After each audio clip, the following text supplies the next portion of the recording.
Welcome to another edition of the Basketball Teacher Podcast. Our mission is to bring you discussions on a wide array of topics in the coaching world to grow players on and off the court. You can connect with us on YouTube, Facebook, and Twitter, and also reach us directly through email at basketballteacherpodcast@gmail.com. Now, here's your host, Coach Mike Hernandez. Welcome back, everyone. Thank you guys so much for joining us here for another episode. As always, wherever in the world you're listening to us from, whatever platform you guys are listening to us on, thank you guys so much for the support, the kind messages, the tweets, emails, all that great stuff that you've sent the show's way.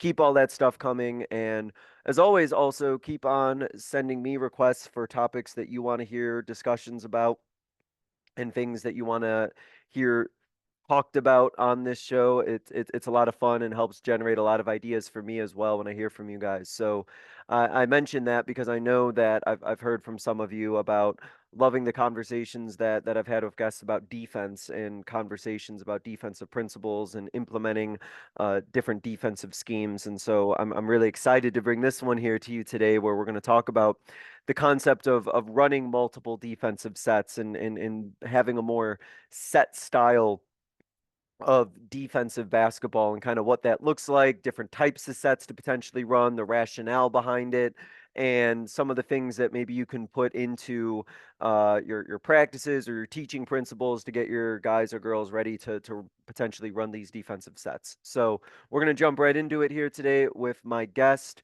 who is a former NCAA D3 head women's basketball coach. He's also an AD currently right now. I will still call you Coach. Coach Kevin Bigelow is joining us today. Coach, appreciate you being able to spend some time, and I hope you don't mind that I call you Coach because it's instinct for me. No, I love it. And just as we were talking before we got started here, I told you I miss coaching every day. So I appreciate Yeah, I was like, yeah, it still coached me. Once you started coaching, you always are a coach, no matter where life takes you or where your career takes you. Speaking of which, I wanted to ask you, Coach, to start out with your basketball journey, your coaching journey, and where were the stops along the way that you had on your own personal coaching journey? Yeah, so I got started. I was probably somewhere 23, 24 years old, 2004.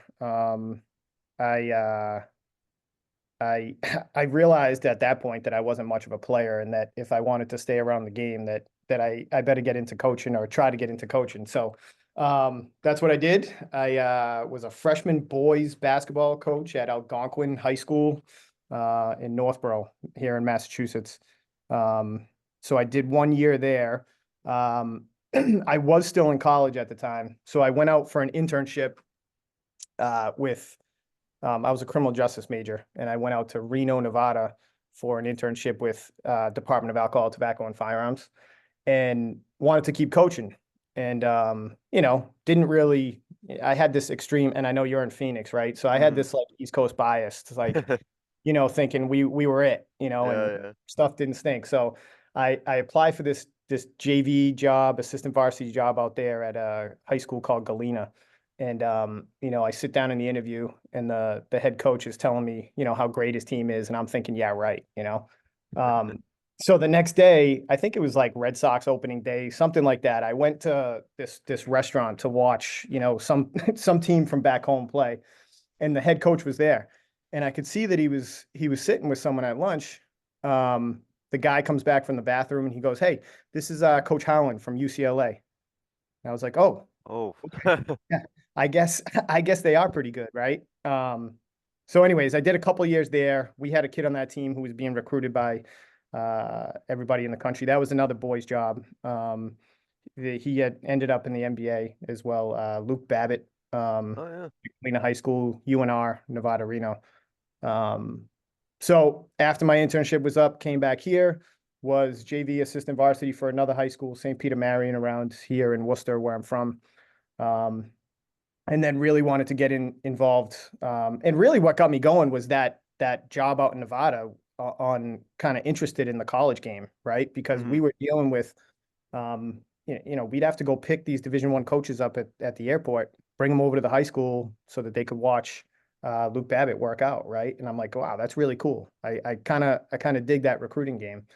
Um, so I got on at Worcester State University as an assistant men's coach. And I think I just fell into the right spot at the right time. The staff was kind of depleted, and the head coach handed over the recruiting coordinator position to me. Oh, Now, wow.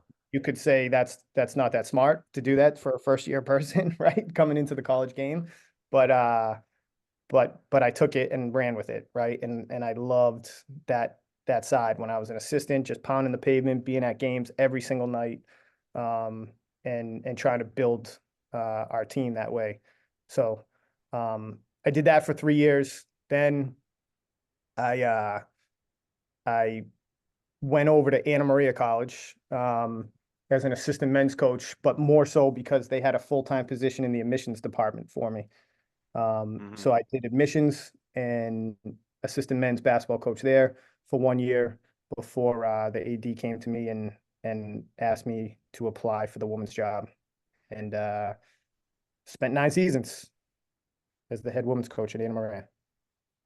I mean, it's such a interesting journey about like for hearing you talk about it, just kind of like being ready for anything and how you were kind of thrust into some of these positions and maybe weren't necessarily expecting it to happen or for it to shake out that way, but just kind of that idea as I kind of listened to you talk about just sort of jumping in whatever position that came about or whatever position was offered to you and kind of just go full steam ahead is kind of sounds like what your mentality has been when throughout your coaching journey.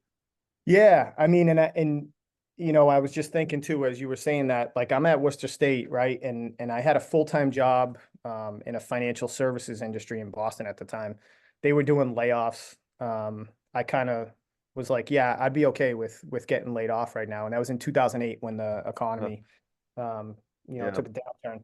And I did that. I moved home, right? Like I forget how old I was, 27, 28, right? But like, most of the time you want to move away and move out of your parents' house. You should- I moved home. I was making, uh 13 or 1800 bucks for the season. They got me to like be able, earn a couple thousand more during the summer, running the weight room and open it up every day. But yeah, that you got to be ready for anything and you got to be ready to do anything, right? So Yeah, definitely, and definitely from what I can tell from a lot of the guests who I've talked to have had college experience or who are currently in college or had any sort of college experience, you just have to be ready for whatever comes because those positions and those opportunities sometimes are few and far between, and you can't really afford to be choosy sometimes. And if you're really serious about getting into that side of things, you got to take whatever there is and be full steam ahead with a lot of enthusiasm and a lot of energy because that's the opportunity you got and you got to make the most of it.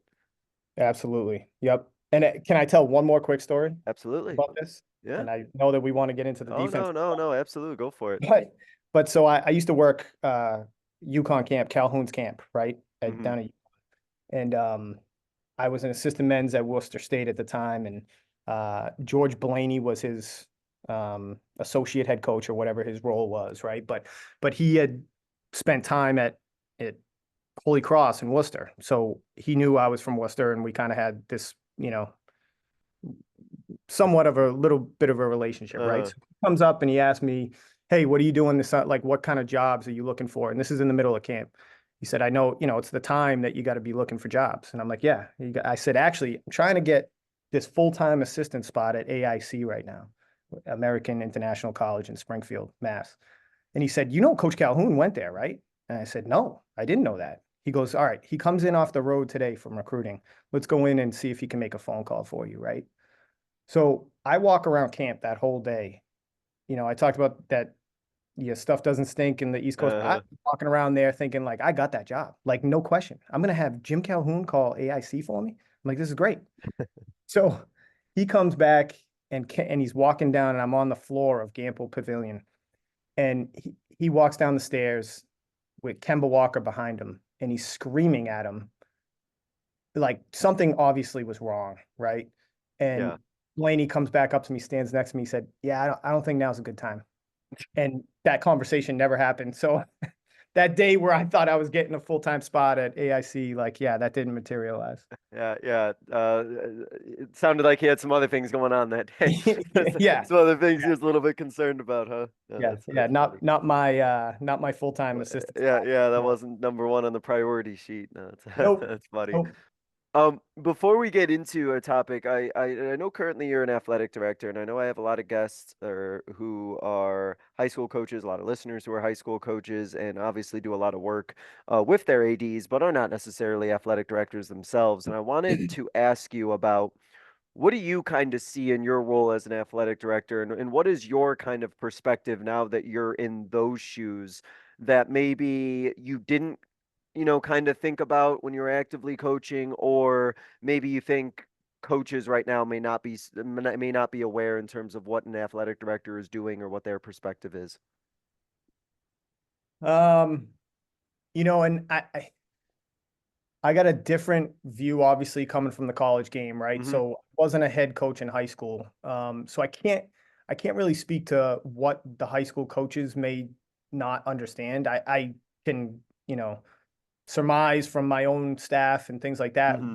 There's a lot of times that they just don't realize how much juggling there is going on with everything, right? Between um, you know, administration, superintendent's offices, principals, the different departments in the school, and then how that interacts with all the other communities that you're competing against. So there's a lot, Hmm. that goes on behind the scenes that I think at times probably, and why would it, right? Like if you're focused on coaching your team, you're focused on coaching your team, and you're not, you don't really understand that stuff. But from my perspective, and we kind of had this conversation again before we started, and you talked about your AD and how I kind of operate as an AD, and I still think I'm a coach. Yeah. For better or worse, right? Like I a lot of times I still think I'm a coach. So I think that is, a good thing for our coaches here at Lunenburg High School. Um, they might say differently, but I think that that's a good thing. I get where they're coming from. My number one thing that I want, and for Lunenburg right now, is I want the student athletes to have the best experience possible, right? Hmm. We had a girls basketball game last week, and the coach of the visiting team reached out to me, and I love this stuff. He said, I really appreciate, how the hospitality over there. And basically what he was talking about is we gave them a classroom with a whiteboard and, plenty of room to be able to, do pregame and halftime. And that might sound like a tiny little thing, and it might be wherever you are, right? Like that might be just the norm. But if that's not the norm where you Hmm. are, that can go a long way. Like those little accents, right, on your experience can go a long way. And in my reply to that coach, I said, it's kind of like when I was at, Anna Maria. I said, we always used to say, we're trying to get that D1 feel on a D3 budget, right? Yeah, I Like like we that. I like squeeze that.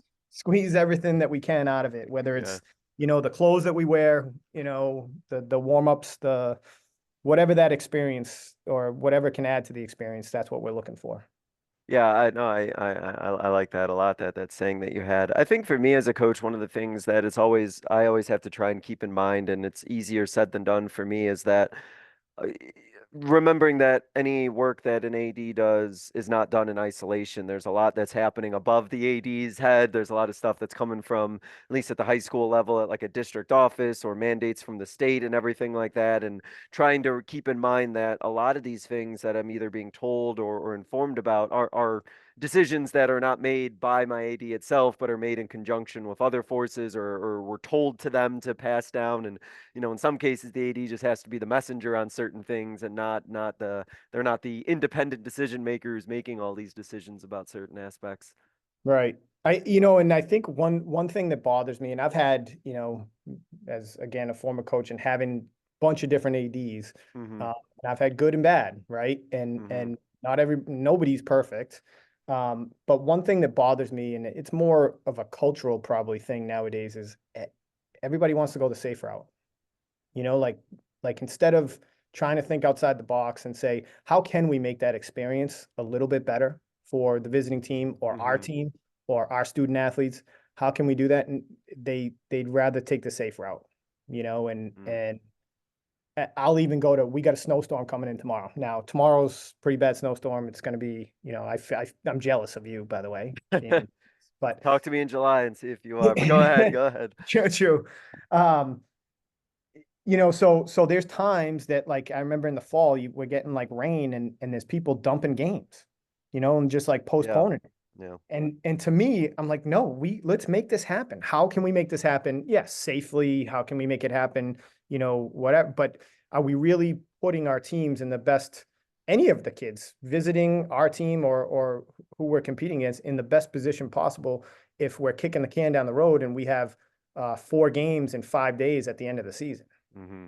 right? Yeah. And I think that mentality, it goes through too much. It's like the whole liability mentality, and we got to play it safe and just, do that. And I never appreciated that as a coach, when an AD would kind of do that. So I try not to do that to our student athletes and our coaches. Well, as a coach myself, I do appreciate that because sometimes kicking those things down might be nice for the day, but then all of a sudden, a month later, you're in a much bigger mess because playing 5 games in 5 days or something like that, trying to do Yeah. makeups and all that. I know how all that goes. So, And it no, might, and again, it might be easy for the athletic director, but it's not putting your coaches and players in the best position. So and instead of making decisions that are easy for us as ADs, yeah, yeah. I'd rather look out for the kids. Yeah, and as you mentioned, right, as a coach who yourself kind of realizing that, hey, if we reschedule this and try to push these games out later,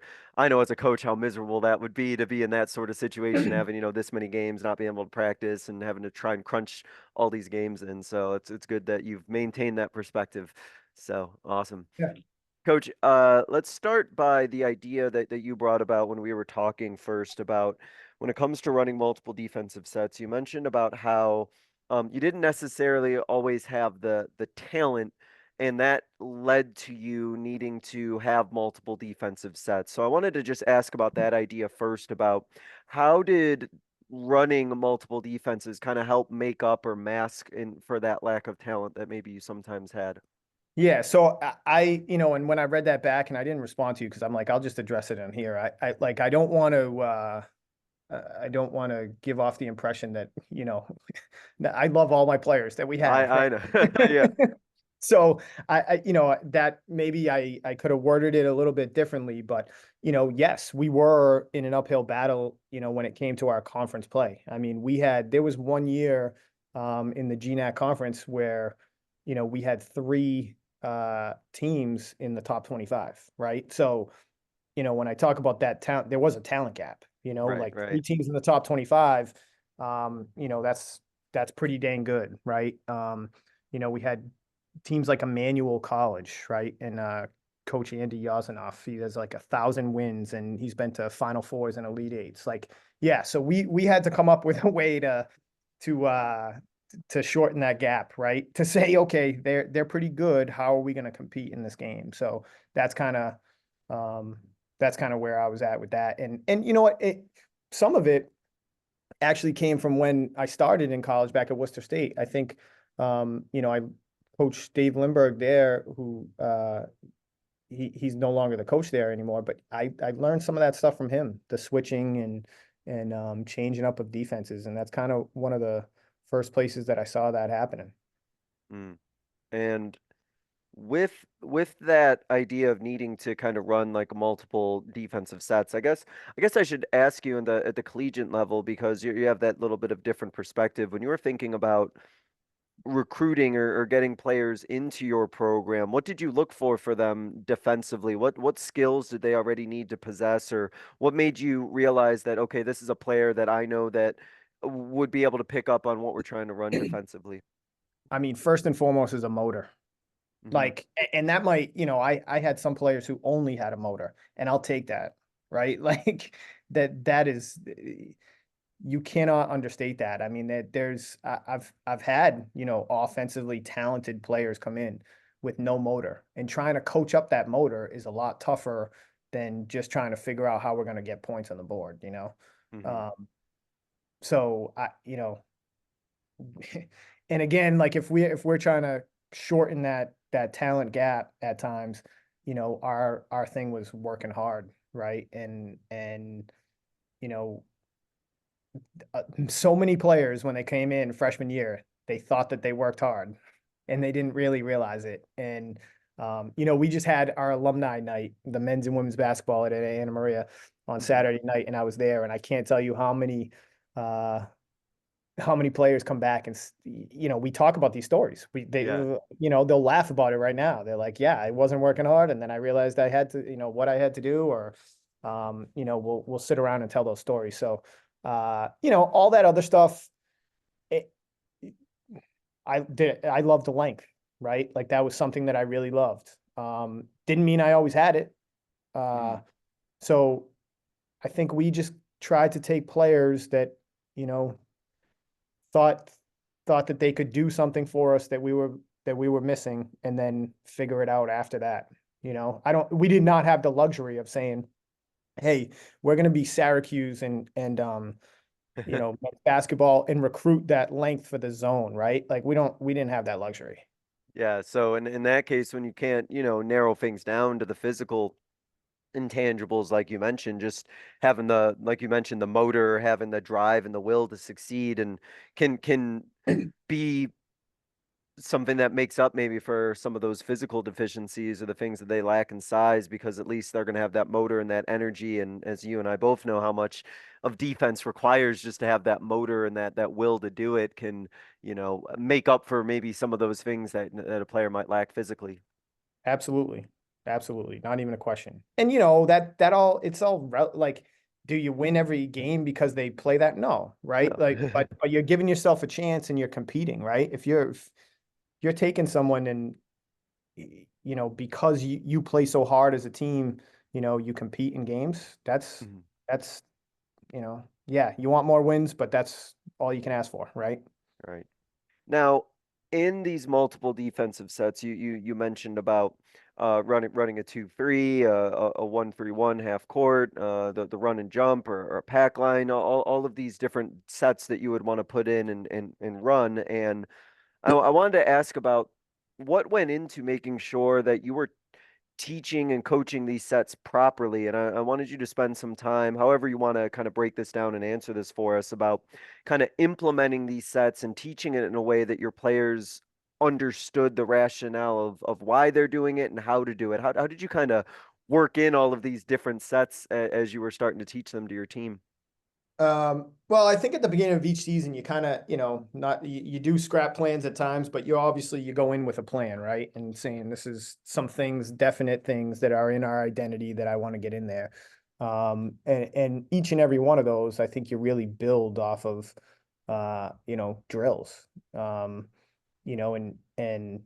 I think it took me a little time. I used to watch like the videos, right? I'd be like, okay, I Hmm. want to try this. I want to do this. And I'd go get one of the coaching videos and, watch how this team did it, right? And early on in my coaching career, as a head coach, at least, I was, I was, I didn't really go outside of that. I'm like trying to do it exactly the way that, that they were doing it in the video, right? And after a couple of years, I'm like, you gotta think outside the box too, right? Because everything's not gonna be exactly how the video says it's gonna be, right? It would be Or nice. It would be nice if it was. yeah, right. Yeah, so and your players aren't gonna be exactly, Yeah. how they are and how they say they will be. So I think that that's pretty important too, is don't be afraid to really tailor whatever, you want to do to your personnel. I mean, and you're running a run and jump, right? And there's many, many different ways to do it. You watch one video and they do it this way, but you might have a player that's better at, that initial trap, or you might have players that are better at that secondary trap. So you really tailor, that defense for that. Hmm. But back to how you break it down. Yeah. I mean, you're going 1-on-1, 2-on-2, 3-on-3, and kind of drilling it that way to break down each little part of the defense. Did you in your coaching experience, how would you be implementing all these sets, a few of them? How did you kind of decide year to year how many sets you needed to make sure that you had in before the season started? Um, I don't know if there was really a number. It was kind of what we could take in. I usually, and like I said, there in college, I loved it. I don't know how, like in high school, I don't know what it's like in Phoenix, but here I couldn't even do it. They have like a week to prepare for the season, right? Like so it is so condensed. So I mean, I'm thinking putting myself in a high school position, yeah, it's probably going to be a lot less that I'm going into a season than what I did in the college season, right? Like we had a Yeah. month uh to get ready and prepare. So we could put a decent amount of stuff, but how did I, figure out what? Well, when I my first few years, my first probably 4 or 5 years as head women's coach, right? Like we had a team that at times struggled to shoot the ball, but were really, really good defensively. And Hmm. we were tops in the league in steals, points against. We had a player who she led the country Division I, II, and III in steals. So I mean, that was our identity. But then after that, and that kind of group left, I had a team that shot the ball better and was slower of feet and wasn't as good like that. So I kind of had to pivot, right? And change up the way that we played. So that really dictates, you know, which direction you're going to go with it. It makes no sense for me to take that team that was slower and say, yeah, we're going to keep doing the same thing here. Yeah, yeah. It's always a battle, and I've talked about it with other guests about what you like to do and what you believe in philosophically as a coach, but sometimes you don't have the players to run it, whether it's offense or defensively. Yeah.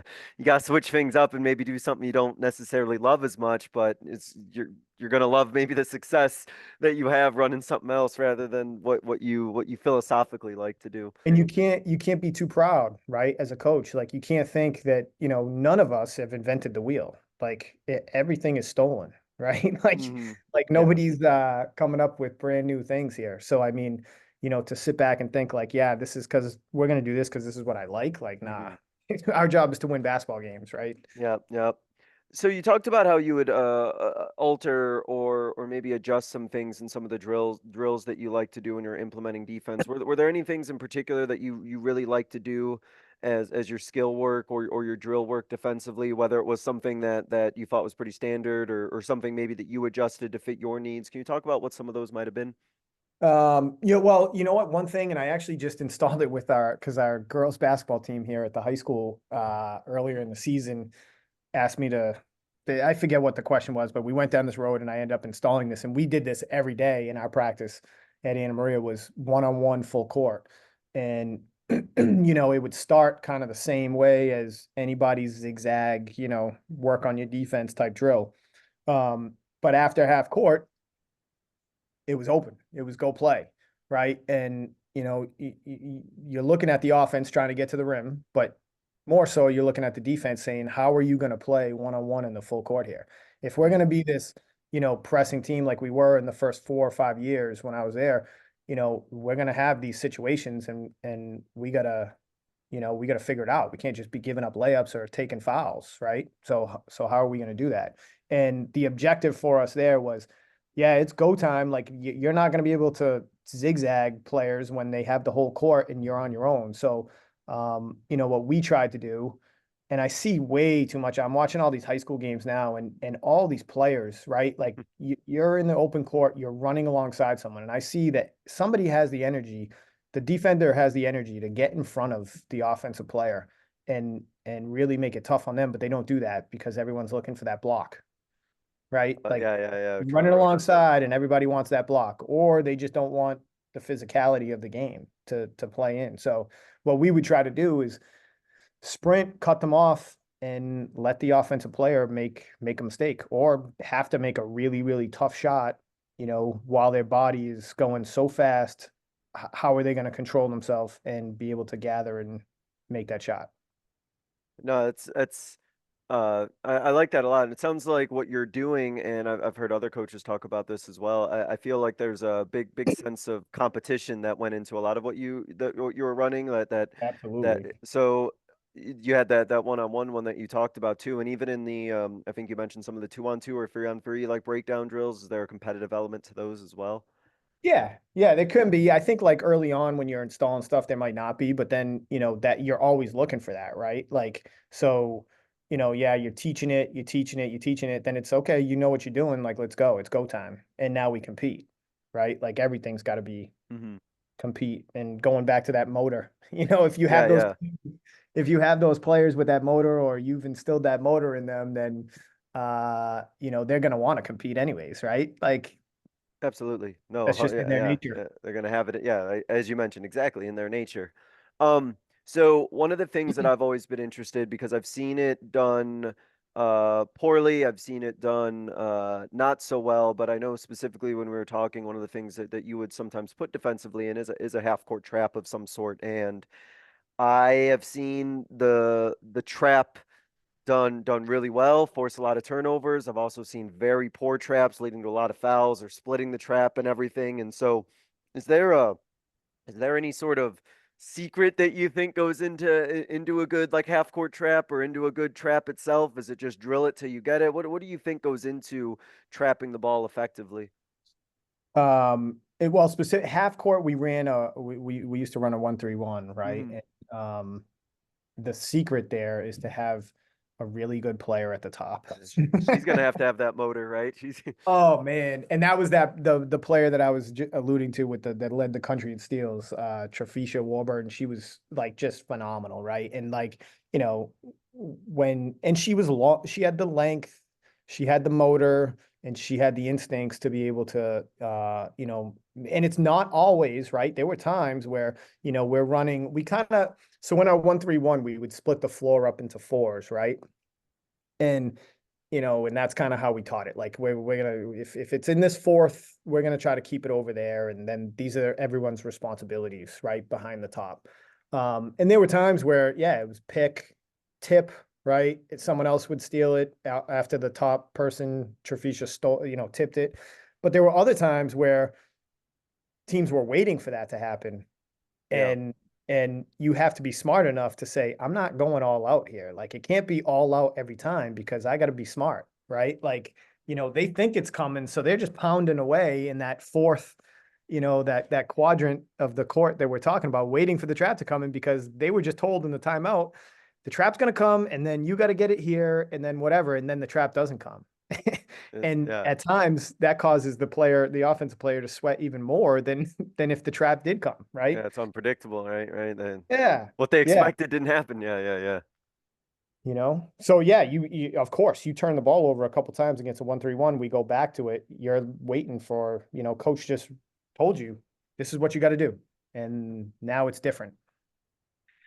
So what that leads to a question I was going to ask, but I think this is a good time to ask it. This idea that you have these different sets that you can run and that you've implemented and installed, what goes into your thought process in a game situation in terms of what you're going to run to start out with, how you're going to change things up? Did you switch in and out of different sets in a game? What was that sort of coaching chess battle mental game that you had in terms of what you were going to put in, in a given game? So I mean that would be dependent on our scouting report, right? Hmm. And say, okay, this is what we're going to try to do against this team. These are the, three things that we're going to use to try to attack them from our defensive end of the floor. And every pregame, we'd walk in a locker room and our scouting report would be on the board, and there'd also be, what we were playing. We're going on makes, we're doing this. On misses, we're doing this. On free throws, we're doing this. On side outs, we're doing this. However many things we wanted to throw at them, or however many situations that we thought that we could switch up our defense, we did. Yeah, and so a lot of a lot of scouting then gets involved in that because some teams you're going to want to, I imagine you want to trap, you want to put pressure in. Some other teams you want to put that 2-3 in. But I like that idea of kind of after a certain amount of action, or if this happens, we put in this, and I know as a coach, I think that's something I would love to do, but I also know the amount of work and amount of discipline it takes to have players mentally ready to kind of switch in and out to defensive positions has to definitely take some practice and drilling in for players to smoothly go in from one to That another. That's what I was just gonna say. I mean, you got to do it in practice, right? Like, Hmm. so when you're scrimmaging and getting up and down in practice and going live, which I don't know about you, but I always couldn't wait for that, right? Like, I know I talked about drills and you have to put drills in, but towards the end of halfway through our season to the end of our season, I mean, drills, we weren't doing too many. We were doing our warm up stuff, but we were and playing live and fixing things in the flow because I mean that's the game, right? Um, but yeah, so early on, in seasons when we're trying to do that and we're getting up and down and I'm trying to implement three different defensive sets, Yeah. it looks like chaos, right? But you do that for long enough and pretty soon, you're out there in the game and you're executing it flawlessly. Yeah, and so that leads to this idea of once you feel that you have a few sets in, it sounds like maybe some advice that you potentially would give to coaches is to kind of let go a little bit, maybe sometimes from the drills and the control environment and get your players out there and figuring it out themselves and rotating through these sets and kind of seeing their own process and how they're able to do it in a live situation. Yeah, I mean, you're when you first start doing that, like I just said, it looks like organized chaos, and it is, right? And maybe not even organized, right? It just looks like chaos. But and you're gonna blow your whistle a lot early on, right? So you're yelling, to the team like, "Oh, we had a free throw, we had a made free throw. We're in this," and you're screaming, black, black, black, black, and somebody messes up, you're blowing your whistle and you're correcting that, right? Yeah. Until you're not blowing your whistle that much anymore and you can get up and down. So Um, you kind of put up with the choppiness and kind of the sloppiness of it at first, hope with the understanding, right, that it's gonna get better, even if it is little by little, it will get better. Absolutely. Absolutely. You can't be afraid to do that. And I would start a lot of things like when we would go in those sequences, or, I'd have a big break, like because I blew the whistle and I was teaching and coaching and, Hmm. correcting things. And then I would restart the sequence with a free throw a lot of times. And the reason being is because we always did something different on a free throw, right? Like Okay. it, Change things up. Yeah. yeah, and one little thing to that, sometimes you have teams that can, you know, get it together real quick, right? And other Yeah. times you don't. But they're still good at, the pressure, but they just don't get it together. Or maybe you're just going against a team that gets it out of bounds really quick and tries to push it up the floor. So one thing I would always have in a game is somebody, even if I didn't need a sub, like, you know what I mean? You have your rotation, right? So what does it matter if I send this person in now or 30 seconds from now? But anytime that we had a free throw, I would always have somebody at the table because you get a made free throw, they got to blow the horn, you get to set up. And then you set up, yeah, with the sub, right? You set up with what it Yep. is you want, whatever that new set is or new formation you're gonna be putting in. Exactly. When it comes to running a 2-3, I wanted to make sure I asked that because I know you see it all at every level, even though I know there's a lot of controversy at being run at levels that are too young. But with a 2-3, even though it's something so many coaches are familiar with and so many coaches kind of know, what makes it work and what did make it work for you when you were running it at the college level? What went into a successful 2-3 that was able to accomplish what you wanted defensively? So I think I told you this when we were talking that I think I do it a little bit differently. I don't know. You Yeah, might yeah. you talk to all these Let, coaches, you let's might be able see. to Let's tell me. see. Yeah. Um, so we were always undersized, right? Yep. So like I had and it might be less of a thing now because everyone's playing 5 out and things like that, but we still had post players that we had to go against. And um I made my top guards. My top guards were really quick and good at like, jumping in the passing lanes and stealing the ball and things like that. I admittedly, and I would tell them this, I made them cover a lot of ground, like a lot. Um, and that's how we got away with it, right? Because even if we tried to switch it to a 3-2 and cover the top, and we always got pounded underneath. So I'm like, if we're gonna do this, like you guys got to cover a lot of ground. And you got to be quick, like getting to the wings and bumping our baseline people down. Um, and what I would do is that bump down, right? Like, so you say you have a skip pass, Mm-hmm. guards got to get all the way over there. Well, first of all, they got to cover if they're weak side, right, and it's on the opposite wing, they're covering the high side of the middle, right? So everybody sends someone free throw line against the 2-3, right? Like, play a Yeah, little high-low action. sure. So I would put them on the high side with a hand in front, right? And that's because, too many times players they'll say you got to take away the middle, right? If you're the weak side guard. Fine, but if you go low side, you end up getting caught and you can't move as freely and quickly as you could if you're playing that high side, if that makes sense. Yeah, Um, no. As I picture that, I don't know if that's necessarily run often, but it's definitely something that I have seen before. Go ahead. I yeah, didn't mean to cut you off. You were still. yeah, no. So basically our concept would be the middle of the 2-3 zone. If they want to, make a pass to, say you got the guard on the high side, putting a hand in front of the body at the high post. You have, if they want to make a pass in the lane, right? Like kind of Hmm. like over the guard there, we're going to let our middle person handle that and flow into it. And we, believe it or not, like we would get a lot of steals on that Yeah, would because you? Yeah. they'd be sitting there waiting for them to lob a pass over to the middle and they just step up and pick it off, right? So then anyways, you get a skip and we have that high side. They could move freely now and just open up their hips and sprint over. They needed the help. The baseline person would come up for a second. We bumped them back down. And that baseline person, a lot of times, would cover up that post player, that would be ball side post. No, I like that. And I think what from as I'm hearing you explain it though, that's probably something that intuitively the teams that you're going up against are not expecting or are not thinking of because they've probably seen two free so much in their life that they have this maybe this assumption of what's going to happen or what action, the weak side defender or whatever is going to do that just by having that little wrinkle or change to it is like something that they have to now adjust to that they weren't thinking about before. Yeah, like we didn't even want the ball going in the post because we even when we went man to man, we would be fronting, because we Yeah. knew if we if we play on someone's back in the post, whether we're playing zone or man, like we're screwed.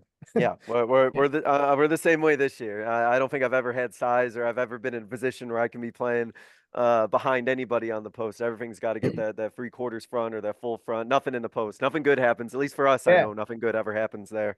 And the teaching part to that too, right? So say that baseline person, we're saying, yeah, you got to cover up the post player so that they don't, like you're basically acting like you're fronting in a man to man, but at the same time, they're going to stick someone corner or short corner, somewhere baseline runner, like, what people normally do against a 2-3 zone. So you're going to be responsible for a couple different things there, right? Hmm. And so between teaching the guard with, be on this high side and you got to cover all this ground, and then that baseline person saying, you're going to have to help bump back down, cover up the post and keep an eye on that short corner. Yeah. So a lot of times I mean, it is what it is. You're in a zone, you're playing two people sometimes, right? So Hmm. Yeah, no, it's really fascinating about, some of these and I think what's also interesting too is I imagine with teaching it, and I'll let you speak on that too, just that idea of having to implement something maybe a little bit different or a little bit different philosophically might be something that your players even as you're trying to explain it to them is going to be a bit of an adjustment for them, especially if they've ran, something like a 2-3 a certain way for year after year after year, maybe even that process of trying to get them to do something a little bit different or go against what they're naturally wanting to do, can definitely take a little bit of time, I'm sure. yeah, no question. I don't, and especially at the college level, everyone's coming from a different area. Like, Hmm. they're coming from across the country. You don't know what they've been taught, right? Yeah. Uh, I think making them aware of that early on when they get there is like, hey, things are going to be different. You just got to be open. Like, and college players, it's notorious. Like, they it's like a slog for them early on, right? Whether it lasts the whole freshman year or whether it goes a little bit into your sophomore year, like at some point they finally get it and the light, shines on them. But Yeah, it's notorious. So that's the learning curve that they definitely have. And I think with that, and that's something too that I was thinking about as I was thinking about the level of where it is that you're coaching at too, is that as you're trying to probably explain these different defensive principles and you're running, these drills and you're running your competitive drills, even the way that your players have to kind of catch up to the speed of the game and the fact that the players that they're now going up against have different skill sets and there's different things that they're able to do that you could maybe get away with in high school, sagging off or having these little lapses here and there, but to really have to tighten up these defenses because of the level of competition you're up against, I think is probably a big leap that I'm sure some of your players had to make in terms of what it required to successfully play defense at that level. Oh, absolutely. And that's kind of what I'm saying when they don't really understand, right? Yeah, When they yeah. come in and you know what, I was talking to our girls basketball coach here too. And this is along the same lines, like their margin for error is very, very small. And I've been in positions like that too. And that's kind of what got us talking about this and defensively. And when you're going up against a really good team in your conference, that margin for error is so small that yeah, if you mess up an assignment and we're trying to play 2-3 and you mess that up and that could be the game right there. I Yeah, mean, yeah. quite No, literally.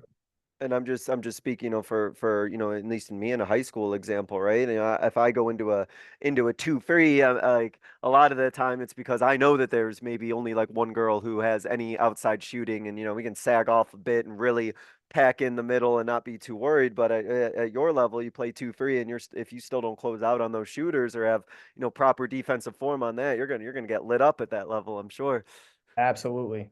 Yeah, forget about it. And one thing that I want to mention too is, and Sure. I've kind of alluded to it, but you cannot be afraid to go outside, go outside the box. Like when you're In what thinking about sense? stuff. And there was one game we played up at St. Joe's, Maine, and they were really good. And you know, I can't remember all the specifics of why we did this and how it broke down, but we played a 3-2 and did it entirely different, right? Where like, you know, it was total game plan scenario where they were covering the entire perimeter if you're one of the top three, Hmm. and the two were staying home, right? Like that's not that normal. Usually, that baseline person is stepping out to the corner or whatever it may be. So you got to do what you got to do. Like, yeah, okay, you learn the 2-3 this way, like that's great, but that's not going to work this game. So if you can't play man to man against this team and 2-3 is the way to go, you got to figure out a way to do it.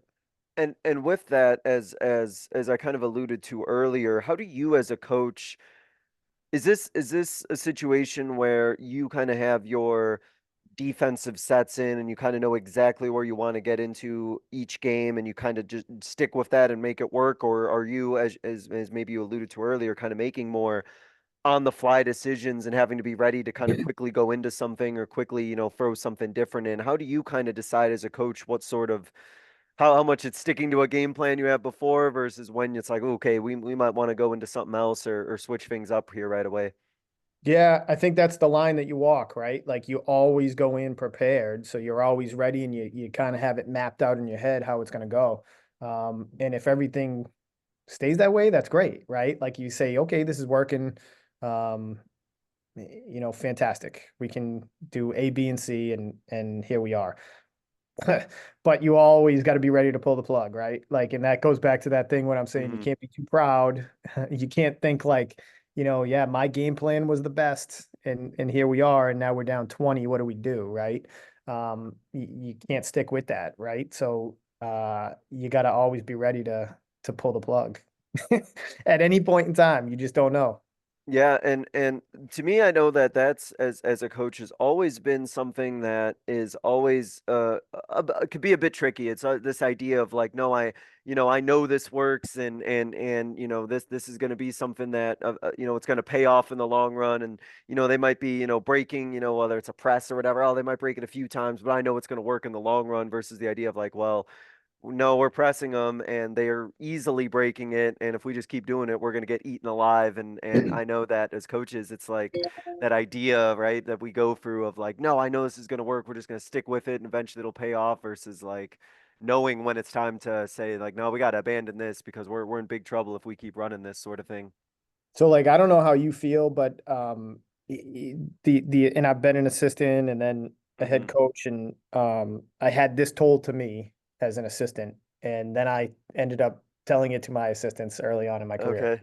Uh, you got to say something, right? Like I need, I needed, I know as a head coach, I needed people in my ear, right? Like you need those the diversity of thought so that, even if somebody says we got to get out of this press, right? We got to get out of this press. Well, you might not think so as the head coach, and that's fine, but you just heard someone who did think so, so at least it gets your wheels turning as a head coach, right? Yeah, you are, it's in your mind now. Right? The idea of it is there. Yeah, and Yeah. and like I said, nobody, like none of us, head coach, assistant, nobody's but we're all trying to win the game. So like it just helps. And so I would say to any head coach out there, please, listen to your assistants, and any assistant, don't be afraid to speak up because it's needed. It's necessary when you're competing. And I've said before to even coaches who have worked with me or assistants or whatever, it's I don't need people to tell me what I'm already thinking because I already am thinking it, and it Yeah, is nice sometimes to be told that okay, this is working, you're doing this correctly, but I need people to tell me what I'm not seeing, or tell me what I might not agree with, and explain why, because otherwise, it's just people agreeing with me, and I don't really need, yes people around me, or otherwise, yeah, why are they there, sort of thing. I guess if that makes sense, why you here if all you're here to do is agree with me. right, right. But I think that people are afraid to do that too. I think people are afraid to speak up, but then there's also, I don't know, coaches who probably want those yes people. I don't think it's in their best interest, but I think that does happen, right? Yeah, and I think that, to kind of to your point, is you want these coaches, if you're building a staff, people who feel empowered, right? And I think that's kind of what the big thing is for me, is your coaching staff empowered enough to feel that they can say something? Because I've seen coaching staffs where you can definitely tell they're not, and they're definitely Yeah. their opinion is not welcome or encouraged, and they're just meant to fall in line. Whereas others, it just seems a lot more. And of course, these the successful programs too, where coaching staffs are a lot more collaborative. There's a lot more discussion, and sometimes that discussion may be a little passionate, but it's all coming from the right place of wanting the kids to do well, and those tend to be the most successful programs. Absolutely. And as a head coach, I think, anyone out there as a head coach, you gotta, if your assistant is working their butts off, and trying to come up with a way to win game, you gotta throw them a bone sometime too, right? Like you gotta go with their thought and their feelings sometimes. Yeah, no, I 100% agree, especially because we have coaches, head coaches who have these assistants who, maybe these assistant coaches have aspirations on being head coaches and leading their own program one day. I mean, what better, you know, real awesome learning experience for them than to go with something that they drew up, or go with a suggestion that they had, and see what happens for them. And I think that does wonders for that coach to know that, something that they put in, they can actually see in a game, this idea that they had, how it worked, what it didn't work. And I think that's such a great thing for a coach to do. What better way to get buy-in from the entire program, right? You Yeah, know? because then they're going to keep bringing up stuff, and you might not use it all, right? You may not want it all, but Yeah. like you might use a couple of it, and even that will just keep that coach engaged, keep them with ideas, keep them working, and I think that has to be better in the long run when you have that coach who's always, drawing stuff up or bringing up ideas or bringing up suggestions. It's just, I know I welcome that completely. Yep. Yeah, it's great. Yeah, no, that's awesome. When as we sort of wind down here, I wanted to ask you, talk about defensive sets and everything, but I wanted to ask you about when do you feel as a coach, is there a time, a situation, a place where you're like, you know what, it's man to man, this is what we need. We don't need to go into anything else. We're just gonna play up straight man to man, and we're gonna ride with that. When does that idea of this is what we need to do, running man to man, kind of come into play for you? Um, yeah, and as we talked about a lot of different defensive things, right? And Hmm. I'll go back. I got a couple other ones or whatever, but it always seemed, at the end of games, it's really tough to run some exotic something or another, right? Um, Mhm. it it just, if you got 30 seconds left in the game, you're saying we're going man to man. If, a lot of times when we were going under out of bounds, I think early in my career, I played more zone underneath, an opposing basket. But then I was like, this is not working. So every time that we went um, underneath out of bounds, it was always man to man. And you have some flexibility there, whether you're a switching team, you're, you know, a hedge and recover team, or whatever you are. There's some flexibility still to switch things up. But yeah, I mean, late game, certain situations, it's usually you got to be able to get a stop man to man.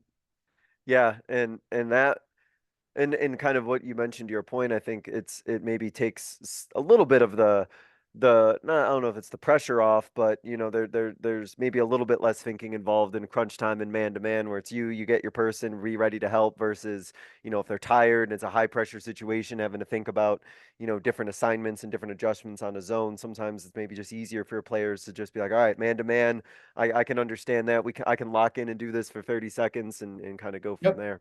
Yeah, yeah, for sure. One other thing too, I took from my time Hmm. at Worcester State, Sure. you say you're going up against a team that runs a lot of offensive sets, right? One thing that we did was it was called change, and we'd be in man to man, and or vice versa, and as soon as the team made their call, we were jumping to zone or man to man, whatever we were doing. We were changing the defense, and we'd just be that was a call that we had from the Hmm. side. Change, change, change. No, I like that. Go ahead. And talk about keeping team, you know what I mean? And what it would really do, right? It doesn't necessarily mean like you're gonna, totally baffle them. But what you are gonna do is they're gonna have 15 seconds to shoot or 14 seconds to shoot instead of 30, Hmm. you know? Yeah, no, it's I think just the idea, and I've talked about this with other guests as well, the idea of just having to, if you change something up or if you put something a little bit different or you put that new wrinkle in at the very least, it's going to require that other team to have to just think a little bit more, or they're going to have to it slows them down just a little bit as they have to kind of Mhm. react to what you're doing or think about what it is that you're doing. And sometimes just that those few seconds you can take off and have them have to adjust to something could make a huge difference in a game. Absolutely. Absolutely. And where it came from is we played this team, Bridgewater State. They were really Hmm. good, but they ran a lot of stuff. They ran a lot of stuff, and every time down the court, they were running something. And so we'd wait until they made the call. The point guard Hmm. would say what they were running, and we'd go change. Here we go, and then we jump into a zone And at then you that just time. right into And something. Yeah. yeah, yeah. No, that's awesome. I like that a lot. And that really it's it's great because even though you're the team that's on defense, you're like controlling the game, even though you don't got the ball in your hand, because you're kind of in control of what you're putting in defensively and what you're running, and now you're forcing the offense to kind of maybe not necessarily be on their heels, but now they're the ones who have to react to what you're doing, and you get to be the proactive ones defensively. Right. Yep. No, that's And as awesome. coaches, we're all control freaks, right? So Yeah, yeah, right. We want to control the game, so what better way to do that than saying like, no, you got to adjust to us, right? This is you gotta work with what we're doing. That's awesome. yeah. Before I do wrap you up, Coach, I want to make sure if there was anything else, any other points defensively or any other key things that you wanted to bring up. I know it's kind of a short window here this hour, so if there's anything that I missed or anything that you wanted to make sure that you brought up before we hit this concluding segment, I want to make sure that you were able to touch on it and talk about it. I think that the most important thing, and I've Hmm. kind of said this, but I can't say it enough, is nobody's reinventing the wheel. All the stuff is out there. Whatever you choose to do, just don't be afraid to think outside the box and tailor it, exactly how you want to tailor it for your personnel and your team and your mentality, right? Like I Hmm. just think you can't say it enough. You gotta get creative and think outside the box. Awesome. No, that's great. To wrap up, Coach, there's a couple of questions I ask every guest. So I'll start with this first one, which is, Thinking back on your coaching career, what is a moment from your coaching career that you experienced and went through that you think others listening would be able to learn from? Um, I think just the varying levels that I've been at, right? Like Hmm. I don't I have a I think diverse enough coaching backgrounds that it taught me a heck of a lot along the way, right? And you started this interview with that, like, the fact that you got to be open to wherever it takes you, wherever the game takes you, whenever it takes you there. Um, so that is invaluable. I can't I can't say all the different coaches and levels that I've come across and all the people that I've talked to over the years have taught me so much. Hmm. Yeah, it's that's awesome to hear, and how you can, and it sounds like you've taken just something from every stop, every experience that you've had to kind of make you into, even though you're not coaching right now, like you still like shaped you, and I think as just as coaches, that's so awesome to know that we are. And I think at the end of the day, we're just like compilations of all of the great things we've taken from others, right? And we're all like, we've Yeah, taken all these ideas, and it's like I am my own coach, but really at the end of the day, I'm also I'm a combination of all these other great coaches I've had a chance to work with too. correct. Yeah. And you just got to be aware, like no matter where you are in your coaching career at that time, just be aware Yeah. of everything around you. Awesome. Yeah, awesome. Well said. To wrap up, Coach, I give every guest kind of what I call a 60-second soapbox, but I'm not going to time you, so don't worry. But it's your platform to kind of get out a kind of a final message, a final thought, a closing idea that you want to leave the listeners with. You are welcome to take it in any direction that you wish, but I want to just kind of give you that platform here to wrap us up with. So, Coach, I'm going to go ahead and give you the floor and let you take it from here. I just can't thank you enough for reaching out.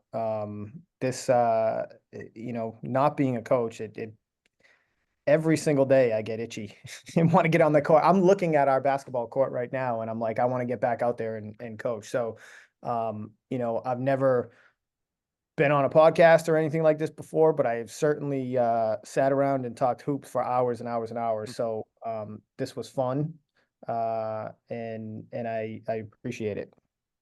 Thank you. I really appreciate that. Thank you guys so much for listening. This was another edition of the Basketball Teacher Podcast, and we will see you guys next time. Thank you for listening to another edition of the Basketball Teacher Podcast. Make sure to connect with us on YouTube, Facebook, and Twitter, or reach us directly through email at basketballteacherpodcast@gmail.com. Take care, be safe, and we'll see you next time.